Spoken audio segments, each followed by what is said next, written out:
बिस्मिल्लाहिर्रहमानिर्रहीम अस्सलामुअलैकुम। मेरा प्यार मेरी दुआएं आप सबके लिए। आज जो चीज़ें आपको नज़र आ रही हैं ये फ़लूदे के लिए हैं और मुझे रिक्वेस्ट की है आंचू ने फ्रॉम सऊदी अरेबिया। उन्होंने मुझे बोला है कि आप मुझे जो रबड़ी वाला फ़लूदा है ना वो बना के दें। तो चलो ठीक है फिर, इसमें ये कौन सा मुश्किल है, तो मैं आपको बना देती हूँ। इसके लिए मैंने ये सेवइयाँ ली हैं जो मैंने आपको बताया था कि मैं बाज़ार से लेती हूँ, और इसको मैं फिर इसी तरह पानी में भिगो के रख देती हूँ, फिर इसको उबाल लेती हूँ। ठीक है, ये फ़लूदे के लिए मैं हमेशा यही नूडल्स इस्तेमाल करती हूँ, ग्लास नूडल जो होती है वो वाली। और ये फिर मैंने रबड़ी बनाई है, ये रबड़ी है। और उसके बाद मैंने ये चिया है, जैसे तुख्म बलंग ले लें या जो भी चिया। और ये है सुरख रंग की जेली जो मैंने बनाई है, उसके पीस काट लिए हैं। और ये मैंने रूह अफ़ज़ा जो मैंने होममेड है, मेरे आपको मेरे चैनल मेरी उसमें मिल जाएगा मेरे चैनल पे। और उसके बाद आइसक्रीम है, वो मैं डालूंगी। आप बेशक अगर कुल्फ़ा वो डालें, अगर आइसक्रीम है तो वो डालें, मैंने वेलिना आइसक्रीम डालूंगी। चलिए अब मैं दिखाती हूँ कि मैं कैसे तैयार करूँगी। लीजिए, मैंने एक गिलास लिया और डायरेक्ट इसी में सब डालना शुरू कर देती हूँ। ये मैं इसमें ये गिलास नूडल जो है वो डालूंगी, सबसे पहले नूडल। अब इसके ऊपर मैं चिया डालूंगी जी। अब मैं इसके ऊपर थोड़ा सा रूह अफ़ज़ा डालूंगी।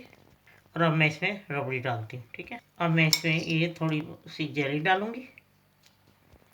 अब फिर मैं इसमें ये नूडल डालती हूँ। अब ये चिया फिर एक, अब मैं थोड़ा सा इसके ऊपर जो आप जितना आपको अच्छा था, मुझे तो चिया और रूह अफ़ज़ा बहुत अच्छा था, इसलिए मैंने इतना काफ़ी डाल दिया इसमें चिया ना जी। अब मैं ये वनीला आइसक्रीम इसके ऊपर रख रही हूँ। अब ये थोड़ा खूबसूरती के लिए ये ऊपर इसके जेली के पीस मैंने जो कट किए हैं। लीजिए, ये फालूदा जो है तैयार है। उसके साथ ये रबड़ी फलूदा मैंने तैयार कर लिया है। और अब ये उम्मीद है कि आंचू को बहुत पसंद आएगा। उसने जिस तरह रिक्वेस्ट की थी मैंने बनाया है, उसने बोला मैंने कहीं खाया तो मुझे अच्छा लगा, तो मैं ये बना के दिखाऊँ तो ज़रूर उसको पसंद आएगा।